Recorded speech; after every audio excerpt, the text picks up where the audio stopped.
Hello dear students, welcome back to your biology class. So again we will continue with the third part of the excretory system, which is the last part for this chapter. So let's know that what we have already completed and what we are going to study in this portion. We have completed the introduction, types of excretory waste products generated by our body, and human excretory system, its major 4 parts, then internal structure of kidney and internal structure of nephron, and then urine and its formation. So, and today we will learn about the composition of urine, what is the composition of a urine of a normal human being, and then hormonal control of urine formation, means how our body is controlling the concentration of urine and how it is regulating the temperature of our body by doing this. So okay, and then we will learn about the osmoregulation and the artificial kidney. In case of any failure of the kidney, how and what is the treatment of this, we will study in this portion. Okay, so starting with the urine formation revision, we have studied that in the formation of urine, major 4 steps are there. That is, first of all, ultrafiltration or glomerulus filtration. In the second step, there will be a reabsorption of all the useful component from the nephron. Okay, because 90% of the urine will be filtered, 90% of the blood will get filtered through that nephron. So all the useful component will again get reabsorbed in the second step. And in the third step, what will happen, if any case, if there is additional impurities present in that blood capillary, they will get again secreted back into the nephron. And finally, here in this portion, there will be a 4th step, that is the excretion of the formed urine. But before excretion of the formed urine, the body will cross check that whether it is the dilution of that urine is appropriate as per the concentration of urine. It will make sure that excess of water should not get out from the body. Okay, so the cross check of the water concentration will be done here, or salt concentration will be done here. Okay, so you can see here that excess of water will then be reabsorbed also in this region. Okay, and then finally an appropriate concentration of urine was made by our body as per the concentration of water in your body, and then it will be excreted out. Okay, so how that cross check will be done here, that we will discuss in this part, that how hormones will control the concentration of urine in our body, कि ये जो urine यहाँ बन रहा है ये कितना diluted होना चाहिए, कितना कॉन्सेंट्रेटेड होना चाहिए एज पर आवर बॉडी, ये यहाँ पे डिसाइड होता है. उसके बाद उसकी कॉन्सेंट्रेशन को मेंटेन करने के बाद यूरिन का एक्सक्रीशन होता है. Okay, so let's study that how that hormones will control the urine formation. But before starting the hormonal control of urine formation, let us study about the composition of the urine in a normal human being. उसके बाद हम decide करेंगे कि ये एक normal adult human being का urine concentration ऐसा होना चाहिए. But in case of any particular disease और इन शॉर्टेज ऑफ वाटर और इन एक्सेस ऑफ वाटर, उसकी कॉन्सेंट्रेशन कैसे वेरी करेगी वो हम पढ़ेंगे. So if we are talking about the composition of urine, so urine is a transparent yellowish fluid, you all know, and the color, that yellowish color or a pigment in that urine is due to the urochrome pigment. Okay, and this is an important question. पूछा जाता है कि urochrome pigment का क्या काम है, या फिर पूछा जाता है कि यूरिन का जो येलो कलर है, it is due to, that you have to learn and write that it is due to the pigment urochrome. Okay, और ये यूरोक्रोम कैसे बनता है, जो हीमोग्लोबिन होती है डेड आरबीसीज की, उसको जब तोड़ा जाता है लीवर में, सो उससे जो बाइल पिगमेंट और यूरोक्रोम रिलीज होता है, वो फिर ऐड ऑन होने के बाद में यूरिन को येलो कलर इम्पार्ट करता है. सो पीएच इज अबाउट 6 to 8, और इसका जो ऑर्डर होता है वो अनप्लीजेंट होता है, बिकॉज इसमें जो नाइट्रोजनस कंपोनेंट प्रेजेंट होता है यूरिया, वो बैक्टीरियाज के द्वारा उसको डिग्रेड करके अमोनिया में कन्वर्ट कर दिया जाता है, और वो अमोनिया की जो स्मेल होती है, that is a very awful smell. That's why its odor is unpleasant.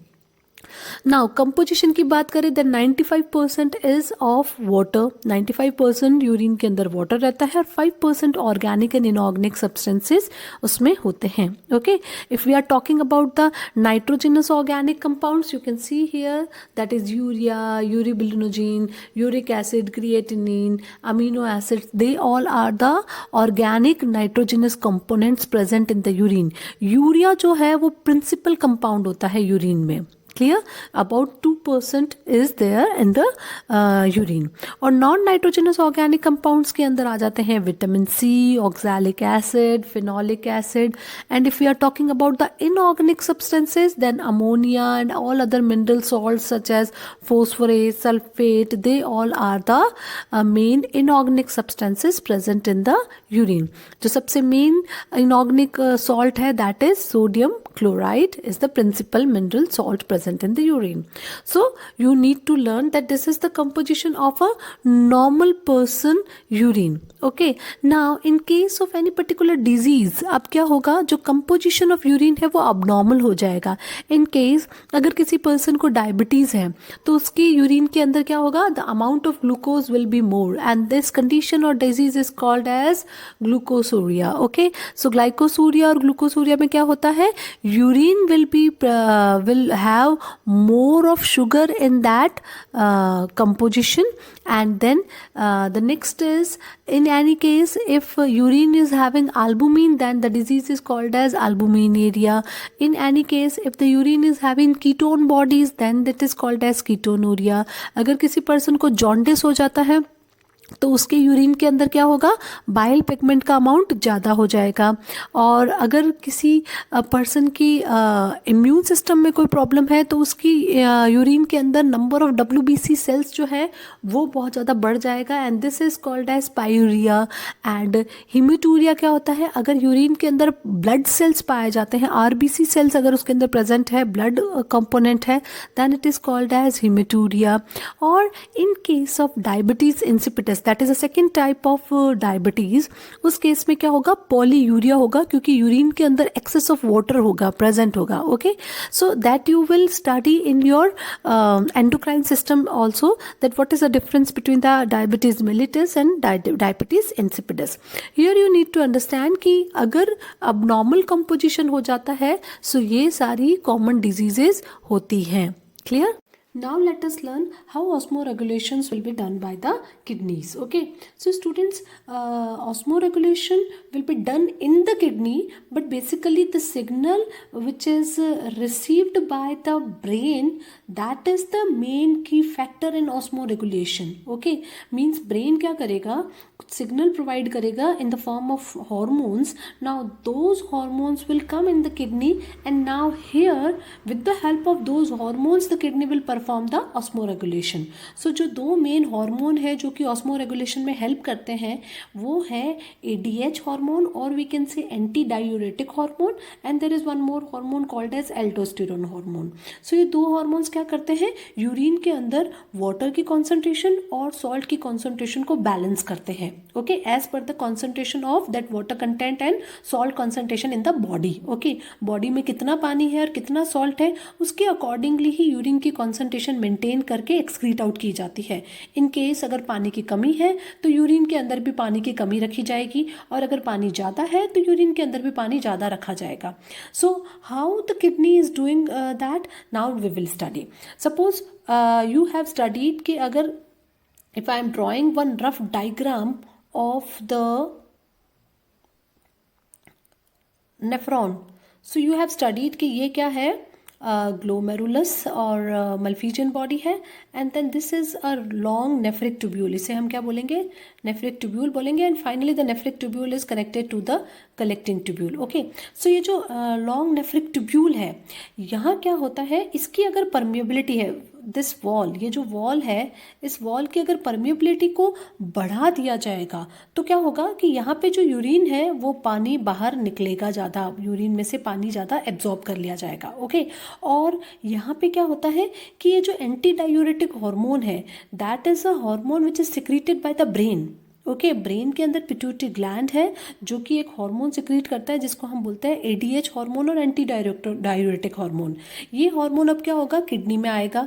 और इस हार्मोन का मेन काम क्या है कि यहाँ पे जो वॉल है, वॉल की ये परमिएबिलिटी को इंक्रीज कर देता है। अगर एडीएच ज़्यादा है तो वॉल क्या होगी, ज़्यादा परमिएबल हो जाएगी। परमिएबल का मतलब है ये लूज हो जाएगी, डायलेट हो जाएगी, तो ज़्यादा पानी बाहर निकल जाएगा। ओके सो अब यहाँ पे जो यूरिन बचेगा वो यूरिन क्या होगा, अब ज़्यादा कॉन्सेंट्रेटेड होगा क्योंकि मैक्सिमम पानी जो है वो यहाँ से बाहर निकल गया है।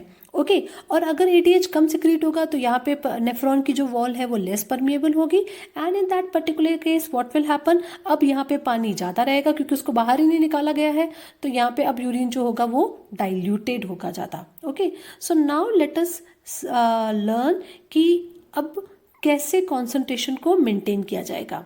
Suppose if we are talking in a summer condition, so summer में क्या होता है, generally we are losing the water in the form of sweat also. So body के अंदर ऑलरेडी पानी की थोड़ी सी स्कैरसिटी रहती है एंड इन दैट कंडीशन जो ब्लड है उसमें भी पानी की स्कैरसिटी रहेगी और we can say the plasma will be more concentrated.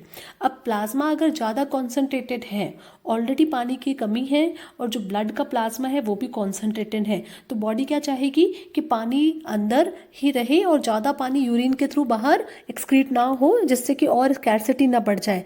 Then in that case the brain pituitary gland जो है ब्रेन के अंदर that will secrete more ADH and then more water will be absorbed and then the urine will be concentrated। and in winters when there is a lot of amount of water in our body, because वहाँ पे हमारे साथ में क्या होता है, perspiration नहीं होता है। what is perspiration?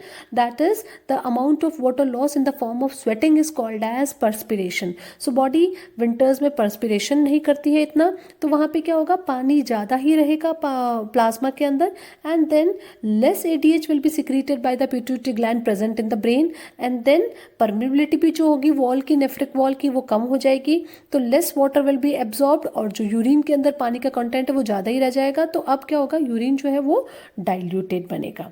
Okay this is the overview of how hormone will control the urine formation. अब हम इसको थोड़ा सा डिटेल में पढ़ेंगे कि कैसे ये हार्मोनल कंट्रोल से हमारी बॉडी ऑस्मो रेगुलेशन करती है, यानी कैसे हमारी बॉडी पानी को रेगुलेट करती है। बिकॉज यू नो कि कुछ ऐसे एनिमल्स होते हैं जैसे फ्रेश वाटर फिशेज हैं, तो वहाँ पे पानी की कोई कमी नहीं है। Okay they have a large amount of water, तो उनका जो यूरिन होता है वो बहुत ही डाइल्यूटेड होता है। डाइल्यूटेड यूरिन अगर वो एक्सक्रीट आउट करते हैं तो उसको हम बोलते हैं हाइपोटोनिक। ओके और जो एनिमल्स लैंड पे रहते हैं, टेरेस्ट्रियल एनिमल्स है और इवन द रेप्टाइल्स और बर्ड्स हैं, वो ऐसे एरिया में रहते हैं जहाँ पानी की कंसंट्रेशन बहुत कम है, तो उनका जो यूरिन पास आउट होता है वो होता है हाइपरटोनिक। हाइपर का मतलब होता है मोर, सो हाइपरटोनिक का मतलब क्या है, more concentrated urine as compare to their blood plasma. Okay so human beings में भी क्या होता है, किडनी जो होती है वो कुछ इस तरीके से काम करती है कि वो भी आपकी बॉडी का जो वाटर रेगुलेशन है या थर्मो रेगुलेशन है उसको मेंटेन करती है। ओके सो थर्मो रेगुलेशन के अंदर मेन ऑर्गन जो है वो कौन है, ब्रेन। बिकॉज ब्रेन जब उसको ऑर्डर देगा तभी किडनी ऐसा फंक्शन कुछ करेगी कि वो कंट्रोल कर लेगी कि कितना पानी बाहर जाना चाहिए और कितना पानी बॉडी के अंदर रिटेन करना चाहिए। Okay so here we will learn कि कैसे ब्रेन और किडनी दोनों मिलके ऑस्मो रेगुलेशन करती है। Okay let us take one example. हम यहाँ पे दो एग्जाम्पल लेंगे। In one case when there is an excess amount of water in our body, suppose in winters जब हमारे पास में पानी की कमी नहीं रहती है, and in the second case in summers when the body fluid will fall below normal condition. यानी अगर समर्स में आपकी बॉडी में जब पानी की कंसंट्रेशन कम हो जाती है तब क्या होता है और विंटर्स में क्या होगा। So let us take both the example. Here I am taking starting from the water content of the blood normal. अभी वाटर का कंटेंट नॉर्मल है। Okay in case that if you have drink too much of water, आपने क्या किया है, बहुत सारा पानी पी लिया है, सो वाटर का कंटेंट अब ब्लड में भी क्या हो जाएगा, बहुत ज़्यादा हो जाएगा। ओके पानी ज़्यादा पीने से ब्लड भी अब क्या होगा, ज़्यादा डाइल्यूटेड हो जाएगा, बिकॉज जो प्लाज्मा है उसमें पानी का कॉन्सेंट्रेशन बढ़ जाएगा। अब बॉडी के अंदर पानी काफ़ी ज़्यादा है तो हमें किडनी में रीअब्जॉर्प्शन ऑफ वाटर क्या करवाना है, कम करवाना है। सो अब क्या होगा, जो ब्रेन का पिट्यूटरी ग्लैंड है वो बहुत ही less amount of ADH secrete करेगा, क्योंकि हमें वाटर का एब्जॉर्प्शन भी क्या करवाना है, less. Just remember, more ADH more water absorbed, okay, more ADH more water absorbed, so urine will be less concentrated. Let us see here. So pituitary gland अभी क्या करेगा, little amount of ADH secrete करेगा। अब अगर बहुत कम amount of ADH secrete हुआ है तो very low amount of water will be reabsorbed by the kidney. Okay, वो क्या करेगा, लेस ADH है तो वॉल भी लेस परमिएबल होगी तो पानी ज़्यादा वापस रीएब्जॉर्ब नहीं किया जाएगा। तो जो पानी है वो अगर आप कम एब्जॉर्ब करेगी बॉडी तो मैक्सिमम वाटर अब कहाँ रह जाएगा, यूरिन के अंदर ही रह जाएगा। So there will be a high volume of a urine, और we can say diluted urine will be passed from our bladder, and finally वापस इस कंडीशन में क्या होगा, low volume of water will pass into the blood, और फिर से body के अंदर जो वाटर कंटेंट है वो नॉर्मल लेवल पे आ जाएगा।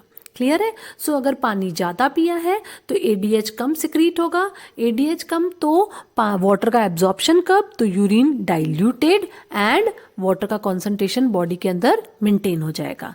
अब आते हैं सेकंड केस के अंदर।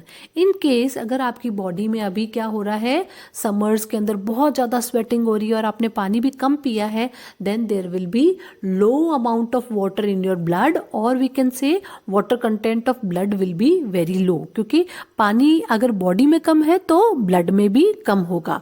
नाउ इन दैट केस अब बॉडी चाहती है कि ऑलरेडी पानी बॉडी में कम है तो बाहर एक्सक्रीट आउट नहीं होना चाहिए। सो पिट्यूटरी क्या करेगी, बहुत सारा एडीएच रिलीज करेगी, उससे क्या होगा, जो वॉल है वो बहुत ज़्यादा परमिएबल हो जाएगी और सारा यूरिन का पानी वापस से बॉडी रीएब्जॉर्ब कर लेगी। So more ADH it means more water will be reabsorbed and then the urine will be more concentrated. Okay, so small amount of concentrated urine will be passed from the bladder, and in such a manner again what will happen, higher amount of water will again filled into the blood, और water का content अब वापस से normal level पे maintain हो जाएगा।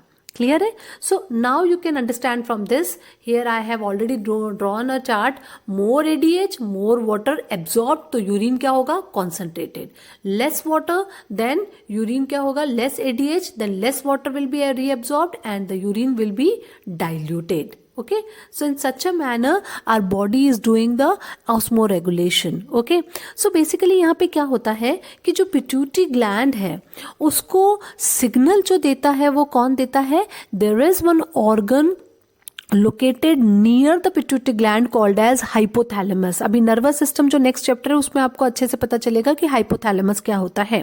Okay, so hypothalamus is a part of a brain. वो क्या करता है, उसमें कुछ सेल्स होते हैं जो कि रिकॉग्नाइज करते हैं कि बॉडी में पानी की कमी है या बॉडी में पानी ज्यादा है। Okay, so as per its recognition by the osmo receptor और osmo regulator cells of hypothalamus, अब वो क्या करेगा, सिग्नल देगा पिट्यूटरी ग्लैंड को, एंड देन एडीएच का कितना अमाउंट सिक्रीट होगा ये पिट्यूटरी ग्लैंड डिसाइड करेगा, और जितना एडीएच सिक्रीट होगा उसके बेसिस पे किडनी रीअब्जॉर्प्शन ऑफ वाटर करेगी। ओके, सो ये इंपॉर्टेंट क्वेश्चन आता है that the organ of a brain which will act as a osmo regulator और which will be helpful in thermo regulation, then the answer is hypothalamus. Okay, hypothalamus जो है वो signal receive करता है, फिर वो सिग्नल पास ऑन करता है पिट्यूटरी ग्लैंड को, और जैसा सिग्नल मिलता है उसके बेसिस पे फिर एडीएच सिक्रीट होता है और किडनी फिर रेगुलेशन करती है bye absorbing appropriate amount of water. Okay, is it clear now? So this is the way by which our brain and kidney doing the thermoregulation in our body, और हमारी body के temperature को maintain किया जाता है। Now the next topic is artificial kidney. In case of any kidney failure, you all have heard about that thing कि हमारे पास में दो किडनीज होती है और दोनों ही क्या करती है, ब्लड फिल्ट्रेशन करती है और यूरिन फॉर्मेशन करती है। इन एनी केस अगर किसी पर्सन की एक किडनी फेल हो जाती है तब भी वो पर्सन आराम से सर्वाइव कर सकता है ऑन वन किडनी, ऑल्दो जो rate of metabolism of body होगा वो कम हो जाएगा, but he or she can survive easily. And even in case of both kidney failures, दोनों किडनी फेल होने के केस में भी आजकल आर्टिफिशियल किडनीज को इम्प्लांट कर सकते हैं. Okay, and even any of the family member can also donate one of the kidney, so उस किडनी को भी इम्प्लांट कर सकते हैं. सो आर्टिफिशियल किडनीज क्या होती है? Artificial kidneys are the machines which are use to filter the blood of a patient जिसकी दोनों किडनी डैमेज हो चुकी है. ओके, अब दोनों किडनी डैमेज हो चुकी है तो बॉडी के अंदर ब्लड है वो फिल्टर नहीं होगा और यूरिन का फॉर्मेशन प्रॉपर नहीं होगा. सो ये जो टॉक्सिक सब्सटेंसेस है ये बॉडी में एक्यूमुलेट होंगे जो कि बहुत ज़्यादा हार्मफुल है, because they will interfere in the functioning of all other organs. So they need to be excreted out from the body. इसलिए क्या होता है, जो पेशेंट होता है उसका ब्लड पूरा बाहर निकालते हैं, स्लोली ब्लड एक सर्कुलेटरी मूवमेंट में बाहर निकलता है, उस मशीन के थ्रू पास ऑन होता है, and then what will happen, जो ब्लड है वो फिल्टर होके फिर से उसको री एंटर कर दिया जाता है पेशेंट की बॉडी में. ओके, सो जो पर्सन जिसका ये ब्लड फिल्टरेशन किया जाता है उस प्रोसेस को हम बोलते हैं डायलाइसिस करना. ओके, और ये जो पूरा प्रोसेस है जिससे कि पूरा ब्लड फिल्टर होके प्योरीफाई हो जाता है, इस प्रोसेस को हम बोलते हैं hemodialysis. So now we will study कि कैसे ये आर्टिफिशियल किडनीज जो है वो डायलाइसिस करती है and how the process of dialysis will happen. Let us first understand what is that dialyser. Dialyser या आर्टिफिशियल किडनी जो होती है, इस मशीन के अंदर you can see many pipes like structure are there. ये जो पाइप लाइक स्ट्रक्चर्स हैं they are made up of a semi permeable membrane called as cellophane tubes. Okay, और इस सेलोफेन ट्यूब्स जो हैं इनको जिस एपरेटस में रखा जाता है उस एपरेटस में ये येलो कलर का लिक्विड है वो फिल्ड है. That liquid is called as dialysing solution. Okay, ये जो डायलाइजिंग सोल्यूशन है it is a isotonic salt solution as compare to the blood plasma. जो बॉडी का ब्लड प्लाज्मा है उसके जैसा का जैसे इसकी टोनिसिटी होती है. ओके, जितनी सॉल्ट की कॉन्सेंट्रेशन इसमें है उतनी की उतनी उसमें होती है, but it is having that cellophane tubes present in the box like structure called as dialyser. Clear. अब क्या होता है कि सबसे पहले पेशेंट का आर्टरीज में से ब्लड निकालते हैं, उस ब्लड को 0 डिग्री सेल्सियस पे पहले थोड़ा कूल डाउन करते हैं और उसमें एक एंटीकोगुलेंट ऐड कर दिया जाता है जिसे कहते हैं हिपेरिन. एंटीकोगुलेंट इसलिए ऐड किया जाता है जिससे कि जब ये ब्लड इन ट्यूब्स के थ्रू पास ऑन हो तो इसके अंदर ये जम ना जाए, बिकॉज इसके अंदर एंटीकोगुलेंट का होना जरूरी है. ओके, अब क्या होगा, जब ब्लड इस ट्यूब्स के थ्रू पास होगा तो सिंपल डिफ्यूजन के थ्रू, क्योंकि इस ब्लड के अंदर जो कॉन्सेंट्रेशन है वो यूरिया यूरिक एसिड की बहुत ज्यादा है. सो यहाँ पे क्या होगा, डिफ्यूजन में क्या होता है, हमेशा मॉलिक्यूल्स हाई कॉन्सेंट्रेशन से लो कॉन्सेंट्रेशन की तरफ मूव ऑन करते हैं. सो ये क्या है, सेमी परमिएबल मेम्ब्रेन है, इसमें से ब्लड सेल्स बाहर नहीं निकलेगी, but urea uric acid creatinine ये सब बाहर निकल के इस येलो सॉल्यूशन के अंदर आ जाएगी और ये येलो सॉल्यूशन भी धीरे धीरे चेंज होता जाएगा. ओके, इसमें जब कॉन्सेंट्रेशन बढ़ जाएगी तो इसको बाहर निकाल दिया जाएगा और यहाँ से नया सॉल्यूशन ऐड कर दिया जाएगा. एंड स्लोली जब ये इन ट्यूब्स के थ्रू ब्लड पास होगा, सो अब इस लिक्विड के अंदर सारा नाइट्रोजनस वेस्ट आ जाएगा और जब ये ब्लड बाहर निकलेगा that blood will have only the pure form of blood, means इसमें नाइट्रोजनस कंपोनेंट्स को रिमूव कर दिया जाएगा और उसको फिर से अब रेडियल वेन के अंदर एंटर कर दिया जाएगा. Okay, and before entering it into the radial when फिर से एक एंटी हिपेरिन कंपोनेंट डाल दिया जाएगा जिससे कि जो ब्लड है उसकी नॉर्मल कोगुलेटी आ जाए और फिर उसको वेन्स के थ्रू वापस बॉडी के अंदर डाल दिया जाता है. Clear? So this is a process of dialysis and that process of purifying of blood by the artificial kidney is called as hemodialysis. So I think you got an idea कि किस principle पे artificial kidney work करती है. Okay? This is having a dialyzer जिसके through इस blood को फिर से filter करके इसमें से nitrogenous waste को बाहर निकाल के enter कर दिया जाता है फिर से body के अंदर. Okay? So usually ये treatment तब किया जाता है जब person की दोनों ही kidney fail हो जाती है और body is not capable of doing the filtration on its own. Okay, and until and unless that person is not getting that donor kidney, तब तक उसको artificial kidney के through उसका dialysis किया जाता है. And once he'll get the donor kidney, कोई भी एक kidney उसको अगर donor kidney मिल जाती है, so after implantation the person will survive on that one kidney. Okay, so here our chapter is over, and now I wish ki you all just revise the portion from your book and solve the book exercise and ask me if you have any doubts. Thank you so much.